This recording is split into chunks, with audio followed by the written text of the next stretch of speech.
बरेली के मुख्य चिकित्साधिकारी डॉक्टर विश्राम सिंह का गांव बीबियापुर में स्वास्थ्य सेवाएं मुहैया कराने का दावा खोखला। आदाब, आप देख रहे हैं अपना मनपसंद यूट्यूब चैनल तेज बरेली न्यूज। आज सबका हक ऑर्गेनाइजेशन की अध्यक्ष राफिया शबनम अपने काफिले के साथ गांव बीबियापुर पहुंची, जहां उन्होंने स्वास्थ्य विभाग के साथ साथ सरकार को कटघरे में खड़ा कर दिया। दरअसल यूपी के बरेली में स्वास्थ्य विभाग की लापरवाही और योगी सरकार की अनदेखी के चलते डेंगू ने एक ही गांव के 7 लोगों से अधिक को निगल लिया है। आपको बताते चलें कि बरेली के थाना सीबीगंज क्षेत्र के गांव बीबियापुर में गंदगी, टूटी सड़कें, टूटी नालियां आदि के कारण मच्छरों ने गांव पर कब्जा जमा लिया, जिस कारण पूरा गांव ही डेंगू बुखार की जद में आ गया और लगभग डेंगू बुखार ने 9 लोगों की जान ले ली है। वहीं 3 दिन पूर्व में भी बेशर्म स्वास्थ्य विभाग को मीडिया ने बीबियापुर में डेंगू के कहर से रूबरू कराया था, मगर बरेली के मुख्य चिकित्साधिकारी और जनप्रतिनिधियों को शर्म नहीं आई, जिसके कारण 2 और लोगों की जान चली गई। मीडिया में प्रकाशित खबरों को देखकर आज सबका हक ऑर्गेनाइजेशन की अध्यक्ष राफिया शबनम अपने काफिले के साथ गांव बीबियापुर पहुंची, जहां पर उन्होंने मृतकों के परिजनों से मिली, वहीं डेंगू से पीड़ित रोगियों के हालचाल जाने। जब हमने मुख्य चिकित्साधिकारी डॉक्टर विश्राम सिंह से फोन पर जानना चाहा कि विभाग द्वारा गांव बीबियापुर में क्या इंतजाम किए गए हैं, तो मुख्य चिकित्साधिकारी डॉक्टर विश्राम सिंह ने बताया कि विभागीय कैंप लगाए जा रहे हैं और रोगियों को दवाएं मुहैया कराई जा रही हैं। वहीं गांव बीबियापुर के ग्रामीणों ने पत्रकारों को बताया कि मुख्य चिकित्साधिकारी डॉक्टर विश्राम सिंह झूठ बोल रहे हैं। हमारे यहां पर कोई कैंप नहीं लगाया गया और ना ही किसी तरह का छिड़काव किया गया है। मुख्य चिकित्साधिकारी डॉक्टर विश्राम सिंह सिर्फ झूठ बोल रहे हैं। वहीं पत्रकारों से रूबरू होकर सबका हक ऑर्गेनाइजेशन की अध्यक्ष राफिया शबनम ने कहा कि ये कौन सा सरकार का सबका साथ सबका विकास है, जो एक ही गाँव में इतने लोगों की जान डेंगू से निगल ली गई। आखिर क्यों नहीं देख रहे हैं जनप्रतिनिधि इस गांव की ओर, राफिया शबनम ने चेतावनी देते हुए कहा। रिपोर्ट जमीर अहमद। मैडम, आज आप बीबियापुर एक गांव में आई हैं और यहाँ पे हर घर में बुखार के पीड़ित लोग हैं और जानकारी के अनुसार यहाँ पे 9 से 10 लोगों की मौतें हो चुकी हैं बुखार के कारण। तो आपने किस तरह से यहाँ पे देखा और किसकी लापरवाही है ये? देखिए, छोटा सा गांव है और जिस तरह से आप सब लोगों ने देखा है कि गंदगी का आलम क्या है और कहाँ है विधायक, कहाँ है मंत्री, कहाँ है प्रधान और कहाँ है स्वास्थ्य विभाग। बड़े ही शर्म की बात है कि इतनी छोटी सी आबादी वाला गांव जहाँ 910 लोगों की मृत्यु हो चुकी है, मगर कान पे जो ना स्वास्थ्य विभाग की रेंगी है, ना प्रधान को पता है और ना ही यहाँ के जो विधायक लगते हैं उनको पता है। तो मैं ये जानना चाह रही थी कि आखिर ये सिलसिला कब ख़त्म होगा और ये इतनी गंदगी में क्या कोई इंसान रह सकता है? कैसी सरकार चला रहे हैं, क्या आप काम कर रहे हैं? दावे बड़े बड़े, सड़कें बन रही हैं, कहाँ सड़क बन रही है? गांव में सड़क बनना चाहिए या शहर में ही सिर्फ सड़कें बनेंगी? तो बहुत गंभीर समस्या है। जिस तरह से घरों से लोग जवान लड़के, बच्चे, औरतें, सभी लोग ख़त्म हो रहे हैं, देखे जा रहे हैं, सामने सामने बेचारे परेशान है सब। ना दवा है, ना मच्छरों की जो डाली जाती है दवा वो है, कुछ है ही नहीं।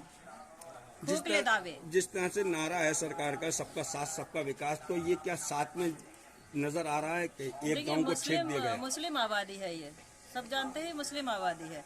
सबका साथ और सबका विकास होता तो विकास सड़कों का भी होता, नालियों का भी होता और साथ सबका होता तो इतनी मौतें नहीं होती। तो ना ही सबका साथ है ना सबका विकास है, ये तो सिर्फ जुमलेबाजी वाली जिस तरह से आप एक संगठन चलाते हैं, तो इसमें आप अपने संगठन के माध्यम से किस तरह से आप अधिकारियों से? देखिए, हमारे भारत देश में कोई भी काम जब तक नहीं होता, जब तक इंसान तेजी नहीं दिखाता, तब तक तो होता नहीं है। संगठन के जरिए मैं आज आई हूँ, मैंने देखा है यहाँ क्या क्या हो रहा है। ज़रूरत पड़ेगी तो धरना प्रदर्शन यहीं कर लेंगे, नहीं होगा तो फिर और जगह जाके देखेंगे, सीएमओ साहब से मिलेंगे, उनको बताएंगे। अगर उनको नहीं मालूम है तो हम बताएंगे कि ये हो रहा है और जैसी भी ज़रूरत होगी वैसा संगठन काम करेगा। जिस तरह से सीएमओ साहब से बात हुई, सीएमओ साहब ये कह रहे हैं कि हम लगातार वहाँ स्वास्थ्य सेवाएं दे रहे हैं और कैंप लगवा रहे हैं, और आप पूरा गांव घूम चुके हैं, तो आपको कोई कैंप नजर आया? किसी ने आपको बताया हाँ कैंप लगा है? क्या झूठ की क्या ज़रूरत है इसमें? कहाँ कैंप लगा है, कहाँ दवाएं बटी हैं? आप मुझे बताइए, कौन सा बंदा स्वास्थ्य विभाग का आया है? ज़रूरत नहीं है उनको आने की ना, उनके घर में मच्छर भी नहीं है तो और सारी सुविधाएं हैं उनके यहाँ। ये क्या प्लानिंग के तहत इसे छेका जा रहा है गाँव को? ये नहीं कहा जा सकता कि प्लानिंग के तहत है, लेकिन अगर ज़रूरत है तो कम से कम आके तो देखना होगा ना, इनकी बात तो सुननी होगी, इनसे पूछना तो होगा कि क्या दुख है, क्या दर्द है। या ऐसे ही लोग मरते रहेंगे और वो कान बंद करे बैठे रहेंगे और सबका साथ सबका विकास हो जाएगा? ऐसे नहीं होता सबका साथ सबका विकास। ठीक है, शुक्रिया। क्या नाम लिखते हैं आप अपना? मोहम्मद इरशाद खान। किस गांव में हैं आप? किस गांव के निवासी हैं? बीबियापुर चौधरी, थाना सीबीगंज। यहाँ पे ये जानकारी मिल रही है कि बहुत ज़्यादा लोग बीमार हैं और बुखार से बीमार हैं। जी जी, क्या है ये पूरा मामला, क्या है ये सारा मामला ये है कि सबसे पहली बात तो ये गंदगी है गांव के अंदर बहुत ज़्यादा। नालियों का पानी का कोई निकास नहीं, पानी वहीं सड़ रहा है, मच्छर पैदा हो रहा है। और एक एक घर में अभी आपने देखा कि किस तरीके के मामले पूरे घर में सब लेटे हुए हैं बुखार से, बोतलें चढ़ रही हैं, गंदगी फिर भी दूर नहीं हो रही है। हमने अभी सीएमओ साहब से बात करी, सीएमओ बरेली से, जो स्वास्थ्य विभाग के अधिकारी होते हैं। उन्होंने कहा हम लगातार कैंप लगा के वहाँ पे स्वास्थ्य सेवाएं दे रहे हैं, दवाई उपलब्ध करा रहे हैं। सर, ये कुछ नहीं है साहब। ऐसा क्यों कह रहे हैं वो, मतलब क्या आप बताना नहीं चाह रहे? ये जबान है, वो अपना बचाव कर रहे हैं यहाँ पर। ये बता दें सारे लोग, कोई गांव में दवाई छिड़की गई हो या दवा दी गई हो या आके देखा गया हो। तो आप लोग किस तरह से अपना इलाज करा रहे हैं? प्राइवेट डॉक्टरों से करा रहे हैं, हॉस्पिटल जहाँ पर मिल जाते हैं। इलाज क्या, कुछ नहीं, मौत मिल रही है सीधे। कई मौतें हो गई गाँव के। 5-5 हजार का एक दिन का अब आप किस तरह से मांग करते हैं योगी सरकार से कि आपके जो महामारी है इसको कैसे रोका जाए? ये गंदगी दूर हो जाए, सफाई सुथराई हो जाए। और हम ये गुजारिश करेंगे अर्ज के जो है हमारे गांव में जो बीमारियां हैं, काफ़ी लोग बीमार हैं और पैसे वगैरह उनके काफ़ी इलाज करा चुके हैं, फिर भी ठीक नहीं है। तो डॉक्टरों की भी तरफ से हमें मदद मिले और अधिकारियों की तरफ से भी मदद मिले और हमारे मुख्यमंत्री जी से भी जो है इसका जो है उनसे भी गुजारिश है कि इसमें हमारी मदद करें ताकि लोग ठीक रहें और जो गंदगी वगैरह सारे मामले जो दूर हो जाए। प्रधान से आप खुश हैं? प्रधान के कार्य से बताइए सब लोग। प्रधान जिस तरह से कार्य कर रहा है उससे आप खुश हैं? गांव में एक गली में विकास किया था, 3 साल हो चुके हैं। प्रधान के कार्य से हम खुश नहीं हैं। इस महामारी में प्रधान आपके साथ कितने खड़े हुए? प्रधान हमारी सुनता नहीं है। वार्ड नंबर 15 से मैं मेंबर हूँ। प्रधान से कुछ कहता हूँ, प्रधान नहीं सुनता है। प्रधान ये कहता है आप कंप्लेंट करो, ऑनलाइन करा लो। ठीक है। क्या नाम है आपका? अहमद यार खान, कहाँ रहते हैं? बीबियापुर।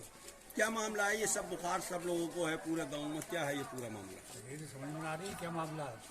सुना है इसमें कुछ लोगों की जानें भी जा चुकी हैं। हाँ, कितने लोगों? 7-8 लोग सर, 9 लोग चले गए।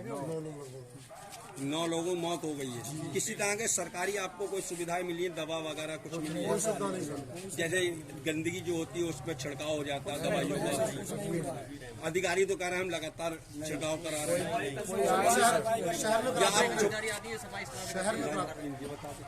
या आप लोग छुपा रहे हैं कि छिड़काव हो रहा है, आप नहीं बताना चाह रहे? कोई बात नहीं। तो अधिकारी क्यों कह रहे हैं, किस लिए कह रहे हैं, कुछ ये तो थोड़ा बताइए। आप क्यों कह रहे हैं अधिकारी आपके गाँव में छिड़काव हो रहा है? वो अपना बचाव के लिए कर रहे हैं। उनका क्या बचाव है इसमें? गाँव में सर कोई विकास ही नहीं हो रहा। विकास ना हो रहा तो ना ही है। शहर में होता होगा, शहर में होता होगा। प्रधान कौन? क्या मालूम के दवाइयाँ बेच रहे हैं, लाके क्या कर रहे हैं, क्या ना कर रहे हैं। प्रधान का नाम बताओ, प्रधान का नाम बताओ। प्रधान जी का क्या नाम है? शादाब खान। उन्होंने कुछ करा? 2 साल से ऊपर हो गए उन्हें प्रधानी। 3 साल हो गए सर, 3 वर्ष हो गए, दिखे भी नहीं है। कोई विकास नहीं किया है गाँव में।